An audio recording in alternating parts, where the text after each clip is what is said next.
ꯃꯌꯥꯝ ꯇꯨꯇꯣꯔ ꯀꯦꯌꯔ ꯀꯟꯁꯜꯇꯦꯟꯅ ꯃꯁꯤꯒꯤ ꯑꯩꯅ ꯄꯤꯖꯈ꯭ꯔꯕ ꯇꯣꯄꯤꯛ ꯀꯃꯥꯏꯅ ꯑꯩꯈꯣꯏꯒꯤ ꯖꯤ ꯃꯦꯟ ꯑꯃꯁꯨꯡ ꯖꯤ ꯑꯦꯗꯚꯥꯟꯁꯁꯤ ꯃꯥꯏ ꯄꯥꯛꯅ ꯊꯥꯕ ꯌꯥꯒꯗꯒꯦ, ꯀꯃꯥꯏꯅ ꯄ꯭ꯔꯤꯄꯦꯔꯦꯁꯟ ꯇꯧꯒꯗꯒꯦ ꯍꯥꯏꯕꯗꯨꯒꯤ ꯂꯥꯏꯐꯅꯤ. ꯑꯗꯨꯅ ꯃꯌꯥꯝ ꯑꯗꯨꯝ ꯃꯁꯤꯒꯤ ꯂꯥꯏꯐꯁꯤꯗ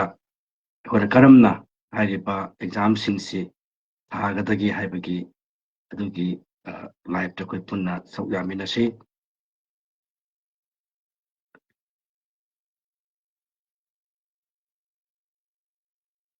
ꯇꯨꯇꯣꯔ care ꯀꯟꯁꯜꯇꯦꯟꯅ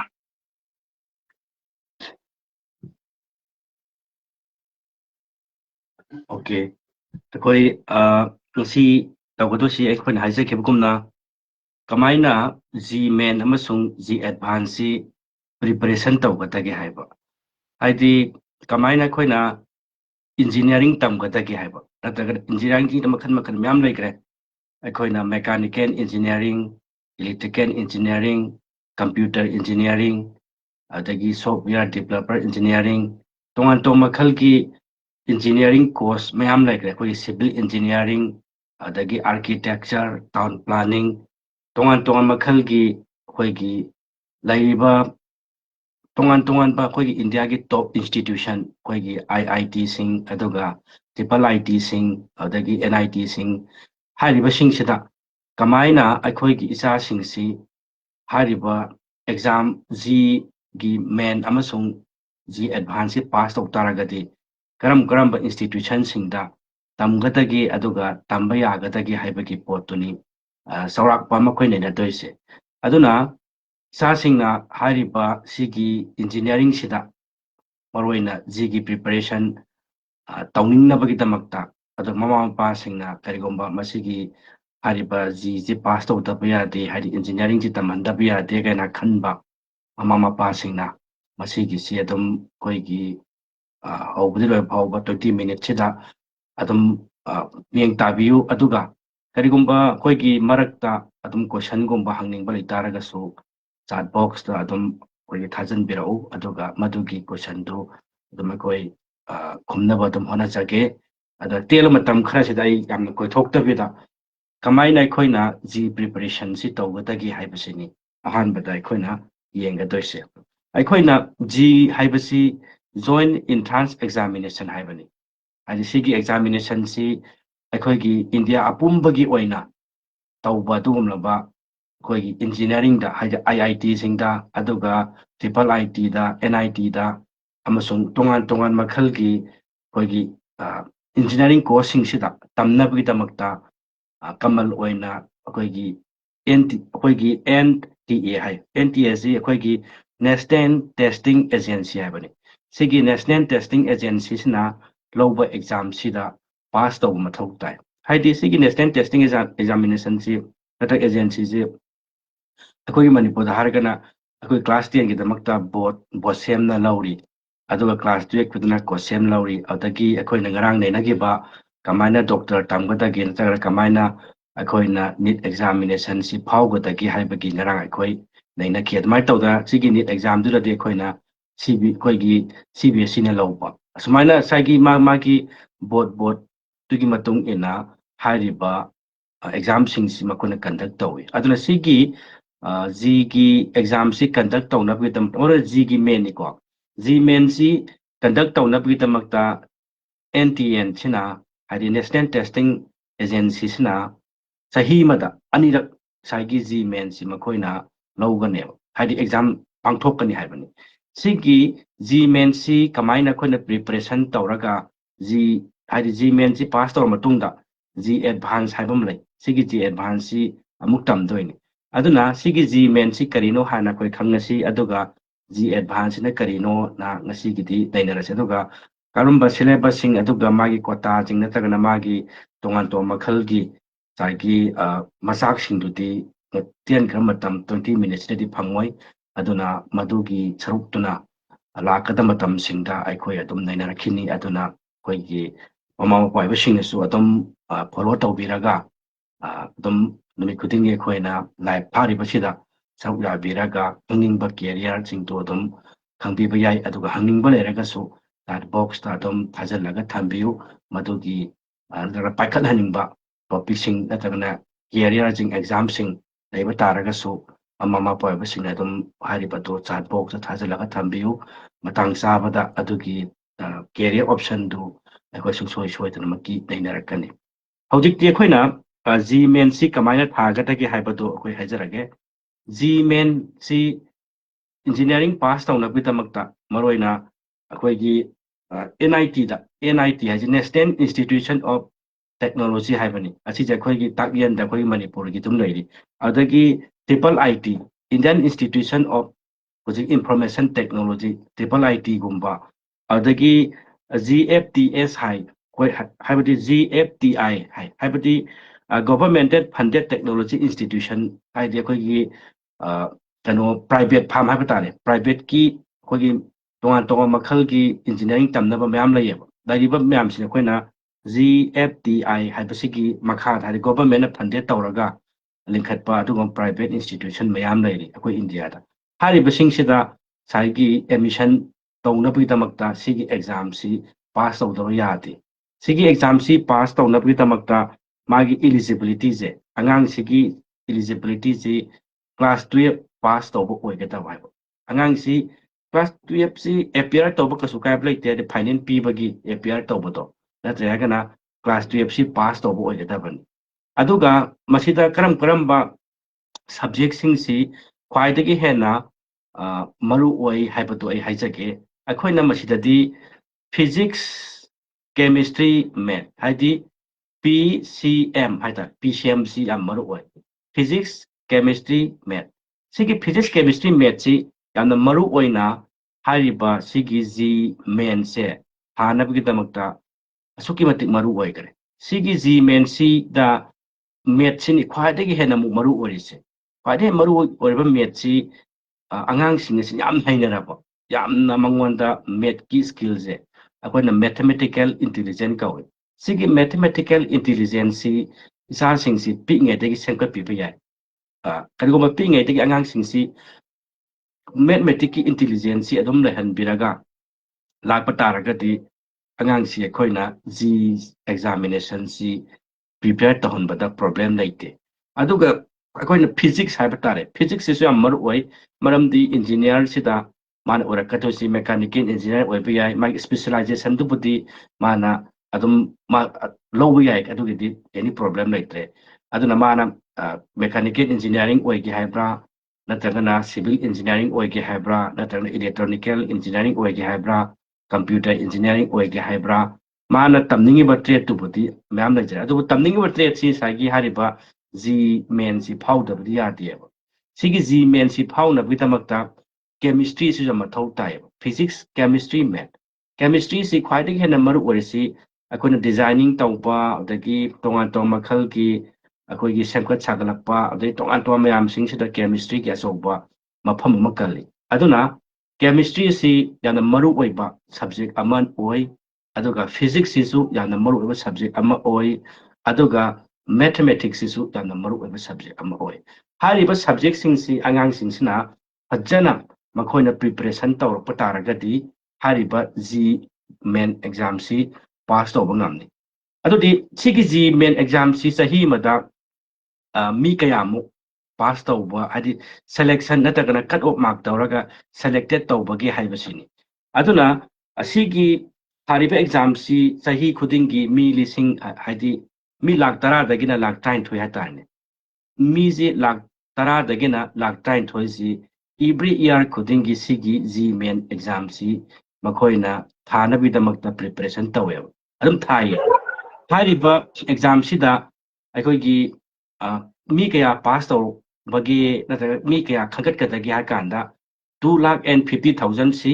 every year khudingi Gmain gidamakta cut off mark tawraga khwaidagi hena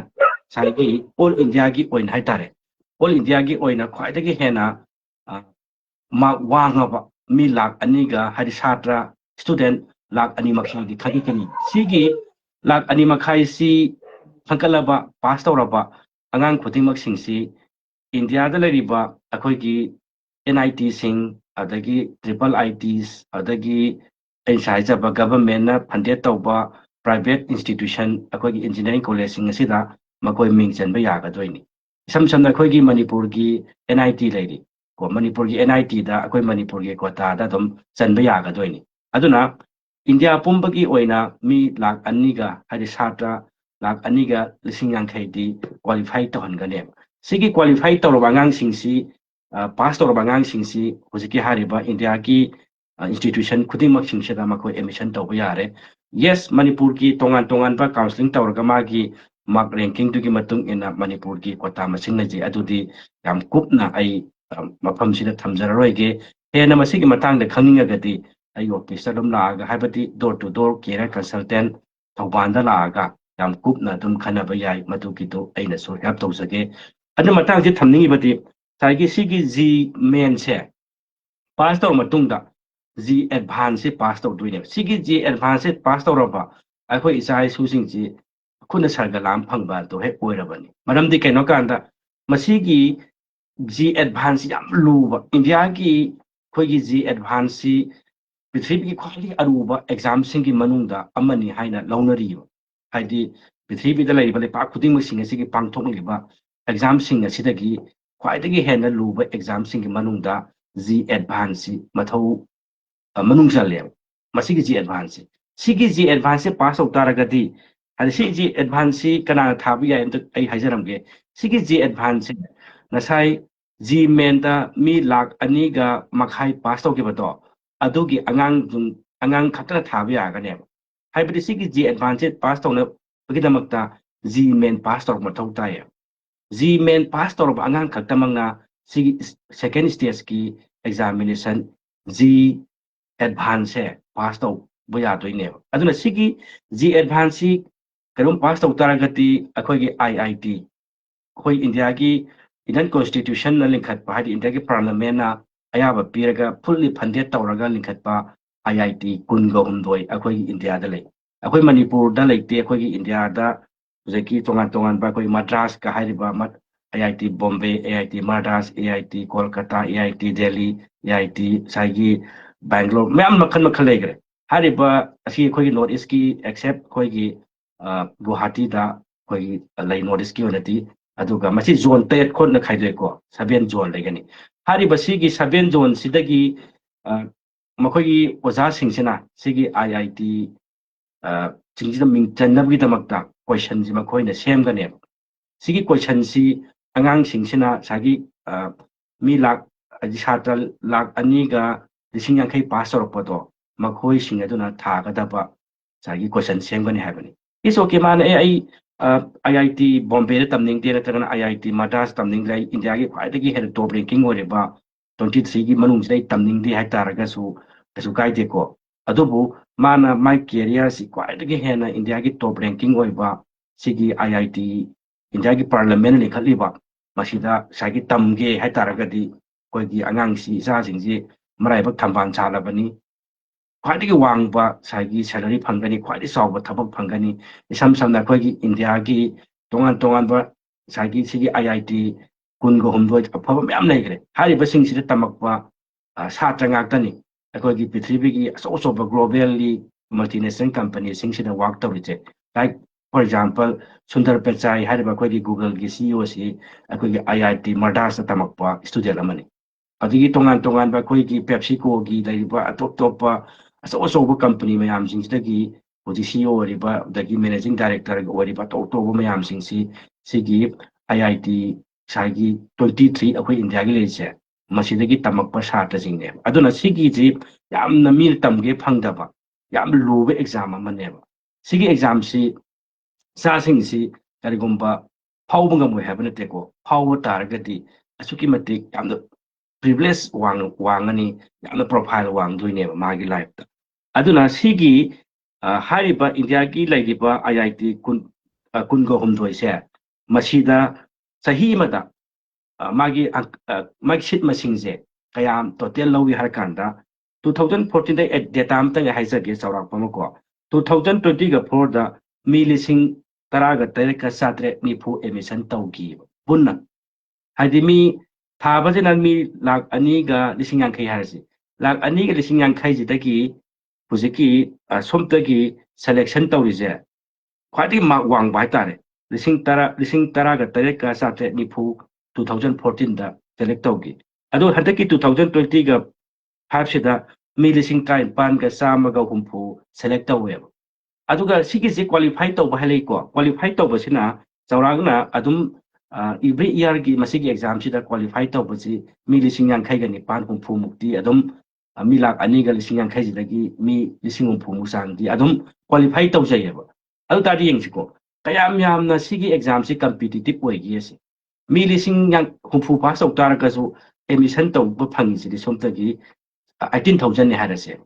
18,000ꯁꯤ ꯈꯛꯇꯪ ꯃꯈꯣꯏ ꯑꯦꯗꯃꯤꯁꯟ ꯐꯪꯉꯦ ꯁꯤꯒꯤ 18,000ꯁꯤꯅꯤ ꯇꯝꯕ ꯂꯣꯏꯔꯀꯥꯟꯗ ꯑꯩꯈꯣꯏꯒꯤ ꯏꯟꯗꯤꯌꯥꯒꯤ ꯑꯩꯈꯣꯏꯒꯤ ꯇꯣꯉꯥꯟ-ꯇꯣꯉꯥꯟꯕ IT ꯁꯦꯛꯇꯔꯗ ꯇꯣꯉꯥꯟ-ꯇꯣꯉꯥꯟꯕ ꯏꯂꯦꯛꯇ꯭ꯔꯣꯅꯤꯛ ꯍꯕꯁꯤꯡꯗ ꯇꯣꯉꯥꯟ-ꯇꯣꯉꯥꯟꯕ ꯆꯥꯎꯈꯠ ꯊꯧꯔꯥꯡꯒꯤ ꯊꯕꯛꯁꯤꯡꯗ ꯃꯈꯣꯏꯅ ꯄꯥꯏꯁꯟꯒꯗꯧꯔꯤꯁꯦ ꯑꯗꯨ ꯏꯚ꯭ꯔꯤ ꯏꯌꯥꯔ ꯈꯨꯗꯤꯡꯒꯤ ꯑꯁꯨꯃꯥꯏꯅ ꯑꯩꯈꯣꯏꯒꯤ ꯏꯟꯗꯤꯌꯥꯗ 18,000 to 17,000ꯒꯤ ꯆꯥꯡꯁꯦ ꯑꯗꯨꯝ ꯂꯧꯋꯦꯕ ꯑꯗꯨꯝ ꯑꯦꯗꯃꯤꯁꯟ ꯇꯧꯍꯜꯂꯦꯕ IIT ꯉꯁꯥꯏꯒꯤ 23ꯁꯤꯗ ꯑꯗ ꯁꯤꯒꯤ IIT 23ꯁꯤꯗ ꯑꯦꯗꯃꯤꯁꯟ ꯇꯧꯅꯕꯒꯤꯗꯃꯛꯇ ꯑꯩꯈꯣꯏꯅ G Advance ꯍꯥꯏꯕꯁꯦ ꯄꯥꯁ ꯇꯧꯒꯗꯕꯅꯦꯕ ꯁꯤꯒꯤ G Advance ꯁꯤꯒꯤ ꯃꯥꯒꯤ ꯀ꯭ꯋꯦꯁꯟ ꯄꯦꯇꯔꯟꯁꯤꯡꯁꯤ ꯇꯣꯉꯥꯟ-ꯇꯣꯉꯥꯟꯂꯤ ꯑꯗꯨꯒ G Mainꯒꯤ ꯀ꯭ꯋꯦꯁꯟ ꯄꯦꯇꯔꯟꯁꯤ ꯇꯣꯉꯥꯟꯂꯦ ꯑꯗꯨꯅ G Mainꯁꯤꯗꯤ ꯄꯥꯁ ꯇꯧꯒꯦ ꯍꯥꯏꯇꯥꯔꯒꯗꯤ ꯍꯥꯏꯗꯤ ꯃꯤ 2,250,000ꯒꯤ ꯃꯅꯨꯡꯗ ꯆꯟꯕꯗꯤ ꯑꯩꯈꯣꯏꯒꯤ ꯑꯉꯥꯡꯁꯤꯡꯁꯦ ꯉꯝꯒꯅꯤꯅ ꯈꯜꯂꯤ ꯑꯩꯈꯣꯏ ꯃꯅꯤꯄꯨꯔꯗꯒꯤꯁꯨ ꯃꯌꯥꯝ ꯉꯝꯅꯔꯤ ꯑꯗꯨꯅ ꯁꯤꯒꯤꯁꯤꯗꯤ ꯑꯩꯈꯣꯏꯒꯤ 11 ꯑꯃꯁꯨꯡ 12ꯀꯤ ꯁꯦꯂꯦꯕꯁ ꯃꯔꯨꯑꯣꯏꯅ CBSEꯒꯤ NCERTꯒꯤ ꯑꯃꯁꯨꯡ CBSEꯒꯤ ꯁꯦꯂꯦꯕꯁꯁꯦ ꯌꯥꯝꯅ ꯃꯃꯨꯠ ꯇꯥꯅ ꯄꯥꯕ ꯑꯃ ꯆꯪꯉꯦꯕ ꯁꯤꯒꯤ CBSEꯒꯤ ꯁꯦꯂꯦꯕꯁꯁꯤꯡꯁꯤ ꯑꯉꯥꯡꯁꯤꯡꯁꯤꯅ ꯌꯥꯝꯅ ꯃꯃꯨꯠ ꯇꯥꯅ ꯄꯥꯕ ꯇꯥꯔꯒꯗꯤ ꯍꯧꯖꯤꯛꯀꯤ ꯍꯥꯏꯔꯤꯕ ꯑꯩꯈꯣꯏꯒꯤ G Mainꯁꯦ ꯄꯥꯁ ꯇꯧꯕ ꯉꯝꯗꯣꯏꯅꯦꯕ G Mainꯁꯦ ꯄꯥꯁ ꯇꯧꯕ ꯉꯝꯕ ꯃꯇꯨꯡꯗ ꯃꯥꯅ G Advanceꯁꯤꯒꯤ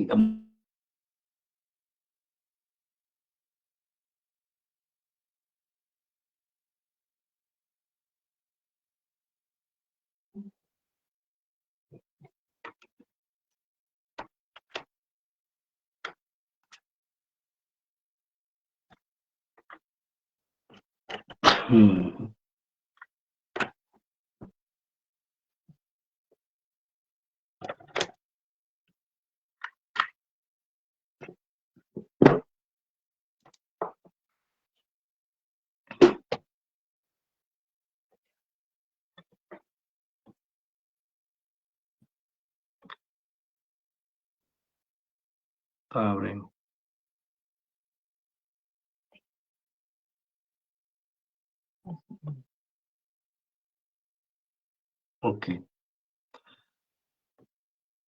Okay. Hꯧꯖꯤꯛ ꯃꯈꯥ ꯑꯗꯨꯝ ꯆꯠꯊꯁꯤ ꯅꯦꯠꯋꯥꯛꯁꯤꯁꯨ ꯃꯩ ꯑꯃꯨꯛ ꯊꯣꯛꯈ꯭ꯔꯦ anyway ꯃꯌꯥꯝ ꯑꯗꯨꯝ ꯐꯣꯂꯣ ꯇꯧꯕꯤꯔꯦꯅ ꯈꯜꯂꯤ ꯑꯩꯅ ꯈꯟꯕꯗ ꯍꯧꯖꯤꯛ ꯌꯥꯎꯕꯁꯤ ꯃꯤꯁꯤ 9-10ꯃꯨꯛꯇꯤ ꯌꯥꯎꯔꯤ anyway ꯑꯗꯨꯅ ꯍꯧꯖꯤꯛꯀꯤ ꯍꯥꯏꯔꯤꯕ ꯑꯩꯈꯣꯏꯒꯤ ꯄꯨꯡꯕꯨꯗꯤ ꯇꯥꯁꯤꯜꯂꯛꯀꯗꯣꯔꯦ anyway ꯃꯤꯅꯤꯠ 2 ꯈꯛꯇ ꯉꯥꯏꯔꯕꯅꯤ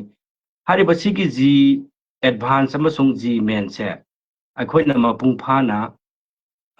ꯑꯉꯥꯡꯁꯤꯡ ꯑꯁꯤꯗ ꯄ꯭ꯔꯤꯄꯦꯔꯦꯁꯟꯁꯤ ꯇꯧꯍꯟꯒꯦ ꯍꯥꯏꯇꯥꯔꯒꯗꯤ ꯑꯉꯥꯡꯁꯤꯡꯁꯤ ꯃꯁꯤꯒꯤ ꯀꯦꯔꯤꯌꯔꯁꯦ ꯆꯥꯅꯕ꯭ꯔꯥ ꯆꯥꯅꯗꯕ꯭ꯔꯥ ꯍꯥꯏꯕ ꯑꯃ ꯈꯪꯇꯣꯛꯄ ꯑꯃ ꯌꯥꯝ ꯃꯊꯧ ꯇꯥꯏꯌꯦꯕ ꯁꯤꯒꯤ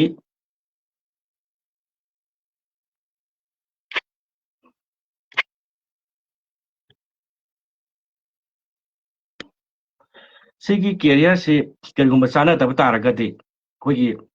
ꯏꯆꯥꯁꯤꯡꯁꯤ ꯑꯩꯈꯣꯏꯅ ꯍꯣꯠꯅꯍꯜꯂꯒꯁꯨ ꯌꯥꯔꯣꯏꯗꯣꯏꯅꯤ ꯑꯗꯨꯅ ꯂꯣꯏꯁꯤꯜꯂꯛꯄꯗ ꯑꯩꯅ ꯍꯥꯏꯅꯤꯡꯉꯤꯕꯁꯤ ꯀꯩꯅꯣ ꯀꯥꯟꯗ ꯑꯩꯈꯣꯏꯅ ꯑꯩꯈꯣꯏ ꯏꯆꯥꯁꯤꯡ ꯑꯁꯤꯒꯤ G Examination ꯅꯠꯇ꯭ꯔꯒꯅ ꯑꯩꯈꯣꯏꯒꯤ ꯏꯟꯖꯤꯅꯤꯌꯥꯔꯤꯡ ꯇꯝꯅꯕ ꯅꯠꯇ꯭ꯔꯒꯅ electrical engineering mechanical engineering computer engineering ꯅꯠꯇ꯭ꯔꯒ ꯇꯣꯉꯥꯟ-ꯇꯣꯉꯥꯟꯕ ꯂꯩꯔꯤꯕꯁꯤꯡꯁꯦ ꯃꯁꯤ ꯇꯝꯍꯟꯒꯦ ꯍꯥꯏꯕ ꯇꯥꯔꯒꯗꯤ ꯑꯩꯈꯣꯏ ꯁꯨꯡꯁꯣꯏ ꯁꯣꯏꯗꯅꯃꯛꯀꯤ ꯇꯦꯁꯀꯨꯝꯕ ꯑꯉꯥꯡꯗꯨꯒꯤ ꯃꯦꯟꯇꯦꯜ ꯑꯦꯕꯤꯂꯤꯇꯤ ꯑꯗꯨꯒ ꯃꯦꯟꯇꯦꯜ ꯑꯦꯞꯇꯤꯇ꯭ꯌꯨꯠ ꯃꯈꯜ-ꯃꯈꯜꯒꯤ ꯂꯩꯔꯤꯕ ꯇꯦꯁꯁꯤꯡꯁꯤ ꯇꯧꯊꯣꯛꯑꯒ ꯑꯉꯥꯡꯁꯤ ꯏꯂꯤꯖꯤꯕꯤꯂꯤꯇꯤ ꯑꯣꯏꯕ꯭ꯔꯥ ꯃꯥꯒꯤ ꯁ꯭ꯀꯤꯜꯐꯨꯜ ꯑꯣꯏꯕ꯭ꯔꯥ ꯃꯥꯒꯤ ꯀꯣꯒꯅꯤꯇꯤꯚ ꯊꯤꯡꯀꯤꯡꯁꯤ ꯀꯌꯥꯝ ꯑꯣꯏꯔꯤ ꯃꯦꯟꯇꯦꯜ ꯑꯦꯕꯤꯂꯤꯇꯤꯁꯤ ꯀꯌꯥꯝ ꯂꯩꯔꯤ ꯃꯥꯒꯤ ꯄꯔꯁꯣꯅꯥꯂꯤꯇꯤꯁꯤ ꯀꯔꯤꯅꯣꯅꯆꯤꯡꯕꯁꯤꯡꯁꯦ ꯑꯩꯈꯣꯏꯅ ꯈꯪꯗꯣꯛꯄꯤꯕ ꯇꯥꯔꯒꯗꯤ ꯍꯥꯏꯔꯤꯕ ꯁꯤꯒꯤ ꯑꯦꯛꯖꯥꯝꯁꯤ ꯏꯔꯥꯏ ꯂꯥꯏꯅ ꯄꯥꯁ ꯇꯧꯕ ꯌꯥꯅꯦꯕ ꯑꯗꯨꯅ ꯃꯁꯤꯒꯤꯁꯤ ꯃꯃꯥ ꯃꯄꯥ ꯑꯣꯏꯕꯁꯤꯡꯁꯤꯅ ꯀꯔꯤꯒꯨꯝꯕ ꯑꯩꯈꯣꯏꯒꯤ ꯊꯥꯍꯟꯅꯤꯡꯕ ꯂꯩꯔꯕ ꯅꯠꯇ꯭ꯔꯒꯅ ꯃꯁꯤꯒꯤꯁꯤ ꯍꯣꯠꯅꯍꯟꯅꯤꯡꯕ ꯂꯩꯇꯥꯔꯒꯗꯤ ꯑꯩꯈꯣꯏꯒꯤ ꯗꯣꯔ ꯇꯨ ꯗꯣꯔ ꯀꯦꯌꯔ ꯀꯟꯁꯜꯇꯦꯟꯠ ꯑꯗꯨꯝ ꯂꯥꯛꯄꯤꯌꯨ ꯑꯗꯨꯒ ꯍꯥꯏꯔꯤꯕ ꯇꯦꯁꯁꯤꯡꯁꯤ ꯇꯧꯊꯣꯛꯄꯤꯔꯒ ꯑꯉꯥꯡꯁꯤꯒꯤ ꯀꯔꯤꯒꯨꯝꯕ ꯆꯥꯅꯔꯝꯕ ꯇꯥꯔꯒꯗꯤ ꯑꯗꯨꯝ ꯍꯣꯠꯅꯍꯟꯕꯤꯕ ꯌꯥꯏ ꯀꯩꯅꯣ ꯑꯉꯥꯡꯗꯨꯅ ꯃꯉꯣꯟꯗ ꯉꯝꯃꯣꯏꯗꯕ ꯆꯥꯅꯔꯣꯏꯗꯕ ꯃꯥꯒꯤ ꯃꯦꯟꯇꯦꯜ ꯑꯦꯕꯤꯂꯤꯇꯤꯁꯤ ꯌꯥꯝꯅ ꯋꯤꯛ ꯑꯣꯏꯕ ꯇꯥꯔꯒꯗꯤ ꯑꯩꯈꯣꯏ ꯑꯇꯣꯞꯄ ꯑꯣꯞꯁꯟꯁꯤꯡ ꯌꯦꯡꯕꯤꯕ ꯅꯠꯇ꯭ꯔꯦ ꯍꯥꯏꯔꯒꯅ ꯃꯥꯅ ꯇꯁꯦꯡꯅ ꯄꯥꯝꯕ ꯇꯥꯔꯒꯗꯤ ꯈꯔ ꯍꯦꯟꯅ ꯍꯣꯠꯅꯅꯕꯒꯤꯗꯃꯛꯇ ꯀꯥꯎꯟꯁꯤꯂꯤꯡꯅꯆꯤꯡꯕꯁꯤꯡꯁꯤ ꯄꯤꯔꯒ ꯍꯣꯠꯅꯍꯟꯕ ꯇꯥꯔꯒꯗꯤ ꯍꯥꯏꯔꯤꯕ ꯏꯆꯥꯁꯤꯡꯁꯤ ꯑꯗꯨꯝ ꯃꯥꯏ ꯄꯥꯛꯅ ꯍꯥꯏꯔꯤꯕ ꯑꯦꯛꯖꯥꯝꯁꯤꯡꯁꯤ ꯉꯝꯒꯗꯧꯔꯤꯕꯅꯤ ꯑꯗꯨꯅ ꯊꯥꯒꯠꯂꯤ ꯑꯩꯈꯣꯏꯒꯤ ꯃꯃꯥ ꯃꯄꯥꯁꯤꯡꯅ ꯑꯗꯨꯝ ꯁꯨꯃꯥꯏꯅ ꯑꯩꯈꯣꯏꯒꯤ ꯖꯣꯏꯟ ꯇꯧꯕꯤꯔꯛꯇꯨꯅ ꯑꯩꯈꯣꯏꯅ ꯅꯨꯡꯇꯤꯒꯤ ꯂꯥꯏꯚ ꯊꯥꯔꯤꯕ ꯑꯁꯤꯒꯨꯝꯂꯕ ꯗꯣꯔ ꯇꯨ ꯗꯣꯔ ꯀꯦꯌꯔ ꯀꯟꯁꯜꯇꯦꯟꯁꯤꯒꯤ ꯉꯁꯥꯏꯒꯤ ꯀꯥꯎꯟꯁꯤꯂꯤꯡ ꯁꯦꯁꯟ ꯈꯨꯗꯤꯡꯃꯛꯇ ꯁꯔꯨꯛ ꯌꯥꯕꯤꯕꯒꯤꯗꯃꯛꯇ ꯃꯁꯤꯒꯤ ꯑꯣꯏꯅꯗꯤ ꯑꯩꯈꯣꯏ ꯃꯇꯥꯡꯁꯤꯗ ꯂꯣꯏꯁꯤꯟꯖꯔꯒꯦ ꯍꯌꯦꯡ ꯑꯅꯧꯕ ꯇꯣꯄꯤꯛ ꯑꯃꯒ ꯂꯣꯏꯅꯅ ꯑꯃꯨꯛ ꯑꯩꯈꯣꯏ ꯄꯨꯟꯅ ꯄꯨꯡ 9ꯗꯒꯤ ꯑꯃꯨꯛ ꯊꯦꯡꯅꯃꯤꯟꯅꯁꯤ ꯍꯥꯏꯕ ꯊꯝꯖꯕ ꯂꯣꯏꯅ ꯌꯦꯡꯕꯤꯈ꯭ꯔꯕ ꯑꯗꯨ ꯖꯣꯏꯟ ꯇꯧꯕꯤꯔꯛꯈ꯭ꯔꯕ ꯈꯨꯗꯤꯡꯃꯛꯄꯨ ꯏꯀꯥꯏ ꯈꯨꯝꯅꯕ ꯎꯠꯆꯕ ꯂꯣꯏꯅ ꯃꯁꯤꯒꯤꯗꯃꯛꯇꯗꯤ ꯃꯇꯥꯡꯁꯤ ꯂꯣꯏꯁꯤꯟꯖꯔꯤ ꯊꯦꯡꯛ ꯌꯨ